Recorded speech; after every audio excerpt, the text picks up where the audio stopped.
अस्सलामु अलैकुम। आज हम आपके सामने हादिस पेश करते हैं, सही बुखारी हादिस नंबर 8। तो आपको वीडियो अच्छी लगी तो लाइक और चैनल को सब्सक्राइब जरूर करें। अगर आप यह वीडियो फेसबुक से देख रहे हैं तो फॉलो करें। नबी करीम के इस फरमान की तशरीह से मुताल्लिक है जिसमें आपने फरमाया कि इस्लाम की बुनियाद 5 चीज़ों पर रखी गई है और ईमान का ताल्लुक कौल और फेल हर दो से है और वो बढ़ता है और घटता है। जैसा कि अल्लाह ताला ने फरमाया ताका उनके पहले ईमान के साथ ईमान में और ज़ियादती हो, सूरत फतह 4। और फरमाया कि हमने उनको हिदायत में और ज़्यादा बढ़ा दिया, ई सूरत अल-उफ़ 13। और फरमाया कि जो लोग सीधी राह पर हैं उनको अल्लाह और हिदायत देता है, सूरत मरियम 76। और फरमाया कि जो लोग हिदायत पर हैं अल्लाह ने और ज़्यादा हिदायत दी और उनको परहेजगारी अता फरमाई, सूरत मोहम्मद 17। और फरमाया कि जो लोग ईमानदार हैं उनका ईमान और ज़्यादा हुआ, सूरत मुदस्सिर 31। और फरमाया कि इस सूरत ने तुम में से किसका ईमान बढ़ा दिया। फी अल-वाक़े जो लोग ईमान लाए हैं उनका ईमान और ज़्यादा हो गया, सूरत तूबे 124।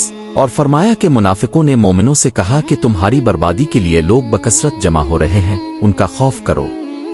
बस ये बात सुनकर ईमान वालों का ईमान और बढ़ गया और उनके मुंह से यही निकला, हिस्बना अल्लाह नाम अल-वयल, सूरत अल-इमरान 173। और फरमाया कि उनका और कुछ नहीं बढ़ा, हाँ ईमान और इताअत का शेवा जरूर बढ़ गया, सूरत अहज़ाब 22।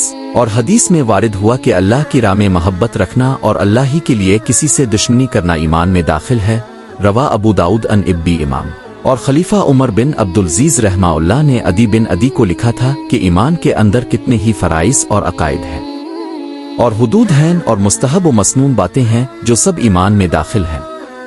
बस जो उन सब को पूरा करे इसने अपना ईमान पूरा कर लिया, और जो पूरे तौर पर उनका लिहाज रखे ना उनको पूरा करे इसने अपना ईमान पूरा नहीं किया। बस अगर मैं जिंदा रहा तो इन सब की तफसीली मालूमात तुमको बतलाऊंगा ताकि तुम उन पर अमल करो, और अगर मैं मर ही गया तो मुझको तुम्हारी सोहबत में जिंदा रहने की ख्वाहिश भी नहीं। और हजरत इब्राहीम अलैहिस्सलाम का कौल कुरान मजीद में वारिद हुआ है कि लेकिन मैं चाहता हूँ कि मेरे दिल को तसल्ली हो जाए। और माज रजी अल्लाह अन्हु ने एक दफा एक सहाबी असवद बिन बिलाल नामी से कहा था कि हमारे पास बैठो ताका एक घड़ी हम ईमान की बातें कर लें। और हजरत अब्दुल्ला बिन मसूद रजी अल्लाह अन्हु ने फरमाया था कि यकीन पूरा ईमान है और सब्र आधा ईमान है, रवा उल तबरानी। और अब्दुल्ला बिन उमर रजी अल्लाह अन्हुमा का कौल है कि बंदा तकू की असल हकीकत यानी कोहना को नहीं पहुंच सकता जब तक कि जो बात दिल में खटकती हो इसे बिल्कुल छोड़ ना दे।